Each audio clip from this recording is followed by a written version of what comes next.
دانیال صاحب اب بتائیے اپوزیشن کی کارکردگی، آپ بھی ظاہر ہے کہ اس وقت حکومت کا حصہ تو نہیں ہے،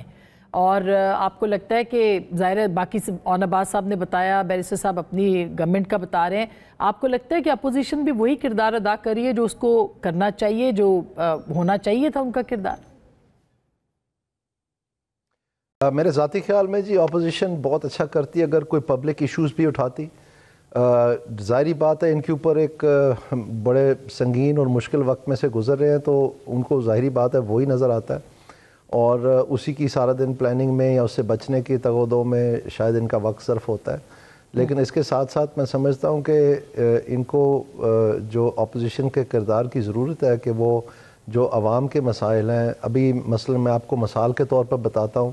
کہ ابھی سے اسٹیٹ بینک آف پاکستان، میں تو 3-4 مہینے سے یہ بات مسلسل تواتر سے کر رہا ہوں، اسٹیٹ بینک گورنر نے last monetary policy committee meeting کی جو سٹیٹمنٹ ہے اگر وہ دیکھیں، اس میں وہ کہہ رہے ہیں کہ آگے مہنگائی کا ریلا آ رہا ہے۔ تو یہ کیوں آ رہا ہے؟ یہ بات سمجھ نہیں کی ہے کہ مہنگائی ہوتی نہیں ہے، مہنگائی کی جاتی ہے، اور اگر کی جا رہی ہے تو پھر اس کا کوئی نہ کوئی ذمہ دار ہے، کوئی نہ کوئی مستفید ہو رہا ہے، اس سے نہیں تو کرنے کی ضرورت کیا ہے؟ تو یہ جو ایک بہت بڑا پاکستان پہاڑ ٹوٹا ہوا ہے عوام کے اوپر، جو پچھلے تاریخی طور پر جو سب سے ہائیسٹ انفلیشن برداشت کرنی پڑی عوام کو، اور ہر سال وہ بڑھتی چلی گئی ہے، اب آ کے وہ تھوڑی سی نیچے گئی ہے، تو ابھی اگلا ریلا پہلے ہی تیار ہے، تو جو پہلے ہی پہاڑ ٹوٹا ہوا ہے اس کے نیچے سے لوگ نہیں نکل سکے۔ آپ کہہ رہے ہیں کہ جی مہنگائی کم ہو رہی ہے، یہ سارے مہنگائی کم کوئی نہیں ہوئی، صرف مہنگائی بڑھنے کی رفتار کم ہوئی ہے، اور اب پھر سے وہ اوپر کو جا رہی ہے۔ تو اس کے اوپر میں سمجھتا ہوں ان امپلائمنٹ لیبر فورس سروے ایک ایسا ڈاکیومنٹ ہے جو پاکستان ڈیٹا پرووائڈ کرتا ہے کہ جو بے روزگاری کی طرف جو ہے سب کو اٹینشن دلواتا ہے۔ آپ کو وہ کہتے ہیں ہمیں بولنے نہیں دیا جاتا۔ 2020 سے ایک منٹ کے لیے 2020 سے وہ ان پلگڈ ہے، عمران خان صاحب نے وہ ختم کر دیا تھا، کیونکہ انہوں نے وہ 10 کروڑ نوکریاں دینی تھی، وہ ہوئی کوئی نہیں، یہ ان کا بھانڈا پھوڑ دیتی تھی ڈیٹا، تو انہوں نے وہ بند کر دیا۔ اس کے بعد نہ پی ڈی ایم نے اس کو چلایا، نہ کیئر ٹیکر نے چلایا، نہ اس گورنمنٹ نے چلایا۔ اب 5 سال ہونے کو جا رہے ہیں، ورلڈ بینک نے فگر دیے ہیں 10.3% پہ چلے گئے ان امپلائمنٹ، آلموسٹ ڈبل۔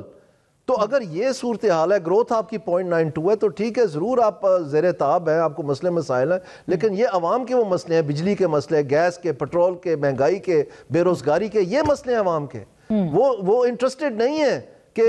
گنڈا پور صاحب جو ہیں صبح اٹھ کے انہوں نے ناشتہ کون سا کیا، یا کہاں کیا، چائے کون سی پی، یا کتنے ضلع ٹاپ کے کہاں گئے ہیں، ان کو یہ پرابلم ہے۔ تو اس کے اوپر جب آپ بات ہی نہیں کریں گے تو ظاہری بات ہے پھر لاتلکی ہو جائے گی۔ بالکل اون عباس صاحب یہ بات درست ہے، مطلب ایک تو آپ اعجاز چودھری صاحب کے پروڈکشن آرڈرز، ویسے تو چیئرمین سینٹ جو ہے وہ بھی بائیکاٹ پہ ہیں، میرے خیال ہے تب سے وہ آئے ہی نہیں، وہ عمل درآمد نہیں کرا سکے۔ دوسرا، آپ عوامی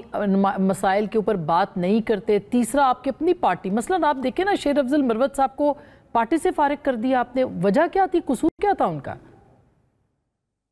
تو 3 سوال ہیں، پلیز کائنڈلی ٹائم دیجیے گا۔ پہلا آپ نے سوال مجھ سے پوچھا کہ جی اعجاز چودھری صاحب کے حوالے سے، ایک تو ہم سینٹ چیئرمین گیلانی صاحب کے بہت شکر گزار ہیں کہ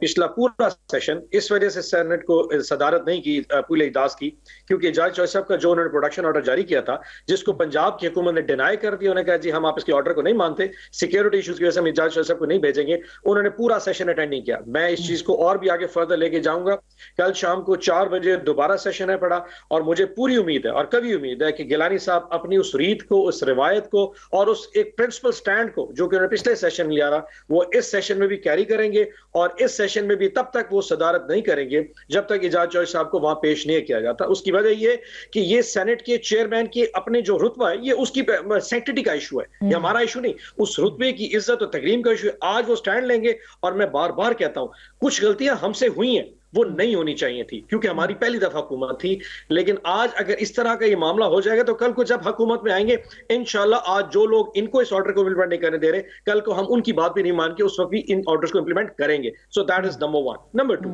آپ نے کہا جی پبلک پالیسی، میں آپ کو پھر بتا دوں، گندم جو ایشو ہے، اگر پاکستان میں اس وقت جو گندم کا ایشو چل رہا ہے، آپ کو پتا ہوگا جو گندم 5000 من تک آج سے 2 سال پہلے بیچتے تھے، اب وہ 2400 روپے، اس ایشو پہ سب سے پہلے میں نے خود پاکستان تحریک انصاف نے سینٹ میں بتایا تھا